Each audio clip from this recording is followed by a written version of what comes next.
June 26ನೇ ತಾರೀಕು ಪಾವಂಜೆ ಹತ್ತಿರ ನಡೆದ ಒಂದು ಆಕ್ಸಿಡೆಂಟ್ನ ಬಗ್ಗೆ ನಿಮಗೆ ಗೊತ್ತಿರಬಹುದು. ಶ್ರುತಿ ಆಚಾರ್ಯ ಎಂಬ 27 ವರ್ಷದ ಹುಡುಗಿ ಅಲ್ಲಿ ನಿನ್ನೆ ಮೃತಪಟ್ಟಿದ್ದಾರೆ. ಅಂದರೆ ಜೂನ್ 27ನೇ ತಾರೀಕಿಗೆ ಮೃತಪಟ್ಟಿದ್ದಾರೆ. ಚೆನ್ನೈಯಿಂದ ತನ್ನ ತಮ್ಮನ ಉತ್ತರ ಕ್ರಿಯೆಗೆ ಬಂದದ್ದು. ಅಂದರೆ 15 ದಿವಸಗಳ ಅಂತರದಲ್ಲಿ ಒಂದು ಪೇರೆಂಟ್ಸ್ ತಮ್ಮ ಇಬ್ಬರು ಮಕ್ಕಳನ್ನು ಕಳ್ಕೊಳ್ತಾರೆ. ತಮ್ಮ 15 ದಿನಗಳ ಹಿಂದೆ ಸ್ವಲ್ಪ ಅನಾರೋಗ್ಯದಿಂದ ಮೃತಪಟ್ಟರೆ ಅಕ್ಕ ಶ್ರುತಿ ಒಂದು ಆಕ್ಸಿಡೆಂಟ್, ಅಂದರೆ ತಂದೆಯೊಂದಿಗೆ ಬರುವಾಗ ಮಳೆ ಬರುವ ಒಂದು ಮುನ್ಸೂಚನೆ ಇದ್ದಲ್ಲಿ ಗಾಡಿಯನ್ನು ತಮ್ಮ ಟೂ ವೀಲರನ್ನು ನಿಲ್ಲಿಸಿ ತಂದೆಗೆ ರೈನ್ ಕೋಟ್ ಹಾಕಲು ರಸ್ತೆಯ ಬದಿಯಲ್ಲಿ ನಿಂತಾಗ ಹಿಂದಿನಿಂದ ಬಂದಂತಹ ಒಂದು ಬೇಜವಾಬ್ದಾರಿಯಿಂದ ಡ್ರೈವಿಂಗ್ ಮಾಡಿ ಬಂದಂತಹ ಕಾರು ಡಿಕ್ಕಿ ಹೊಡೆದು ಶ್ರುತಿ ಮೃತಪಟ್ಟಿದ್ದಾಳೆ. ಜೊತೆಗೆ ಇತರ ಪಾದಾಚಾರಿಗಳು ಕೂಡ ಅಲ್ಲಿ ಗಾಯಾಳಾಗಿದ್ದಾರೆ.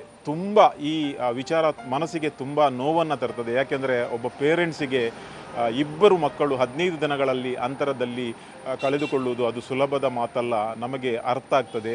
ನಮಗೆ ಸ್ವಲ್ಪ ನಮ್ಮ ಮೈಗೆ ನೋವಾದರೆ ನಾವು ಅದನ್ನು ಬಹಳ ದೊಡ್ಡ ವಿಷಯ ಮಾಡ್ತೇವೆ, ಅಥವಾ ಒಂದು ಸಣ್ಣ ಸಮಸ್ಯೆ ಬಂದಾಗ ಇಡೀ ಪ್ರಪಂಚವೇ ನಮ್ಮ ಮೇಲೆ ಬಿದ್ದಂತೆ ಮಾಡ್ತೇವೆ. ಆದರೆ ಇಂತಹ ಒಂದು ವಿಧಿಯ ಆಟದಲ್ಲಿ ಇಬ್ಬರು ಮಕ್ಕಳನ್ನು ಕಳ್ಕೊಂಡಾಗ ಆ ಪೇರೆಂಟ್ಸ್ನ ಒಂದು ಮನೋಸ್ಥಿತಿ ಹೇಗಿರಬಹುದು ಅಂತ ನೋಡಿ. ಅವರ ತಂದೆ ಕೂಡ ಬಹುಶಃ ಕಾಲಿಗೆ ಅವರಿಗೆ ಆಕ್ಸಿಡೆಂಟಲ್ಲಿ ಸೀರಿಯಸ್ಲಿ ಇಂಜರ್ಡ್ ಆಗಿದ್ದಾರೆ.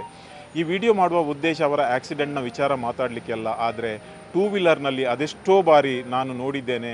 ಸಿಟಿಯಲ್ಲಿರಲಿ, ಹೈವೇಯಲ್ಲಿರಲಿ, ಅಥವಾ ಮೇನ್ ರೋಡಲ್ಲಿರಲಿ, ಏನಾದರೂ ಒಂದು ಫೋನ್ ಬಂದರೆ ಅಥವಾ ಮಳೆ ಬಂದಾಗ ರೈನ್ ಕೋಟನ್ನು ಹಾಕಲಿಕ್ಕೆ ಅಥವಾ ಪರಿಚಯದವರು ಸಿಕ್ಕರೆ ಸಡನ್ ಆಗಿ ಬ್ರೇಕ್ ಹಾಕಿ ಅಲ್ಲಿಯೇ ರಸ್ತೆಯ ಅಕ್ಕಪಕ್ಕದಲ್ಲಿ ಅಲ್ಲಿಯೇ ನಿಲ್ತೇವೆ.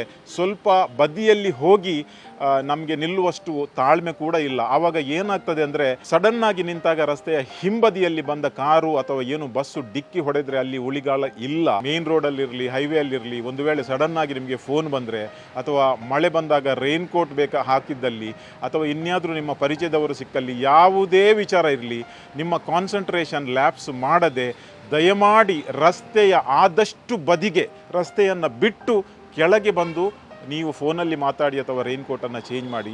ಈ ಇನ್ಸಿಡೆಂಟಲ್ಲಿ ಅವರು ರಸ್ತೆಯ ಮಧ್ಯದಲ್ಲಿ ರೈನ್ ಕೋಟನ್ನು ಚೇಂಜ್ ಮಾಡಿದ್ರಂತ ನಾನು ಹೇಳ್ತಾ ಇಲ್ಲ, ಯಾಕೆಂದರೆ ಇಲ್ಲಿ ಕಾರಿನ ಮಿಸ್ಟೇಕ್, ಅವರು ಕರೆಕ್ಟ್ ಇದ್ದರು.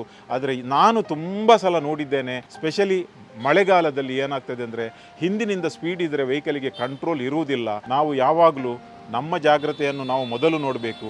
ಇಂತಹ ಆಕ್ಸಿಡೆಂಟ್ ಆದರೆ ನಮಗೆ ಮಾತ್ರ ಲಾಸ್ ಅಲ್ಲ, ನಮ್ಮ ಇಡೀ ಫ್ಯಾಮಿಲಿಗೆ, ಫ್ರೆಂಡ್ಸಿಗೆ, ಎಲ್ರಿಗೂ ಕೂಡ ದೊಡ್ಡ ಲಾಸ್ ಆಗ್ತದೆ. ಅಕ್ಕ ಮತ್ತು ತಮ್ಮ ಇವರ ಆತ್ಮಕ್ಕೆ ಶಾಂತಿ ಸಿಗಲಿ, ಮತ್ತು ಅವರ ತಂದೆ ತಾಯಿಗೆ ಮತ್ತು ಪ್ರೀತಿಯವರಿಗೆ ಅವರು ಕಳಕೊಂಡ ಆ ದುಃಖವನ್ನು ಸಹಿಸುವಷ್ಟು ಕರುಣೆ ಆ ದೇವರು ದಯಪಾಲಿಸಲಿ ಅಂತ ನಾನು ಪ್ರಾರ್ಥಿಸುತ್ತೇನೆ.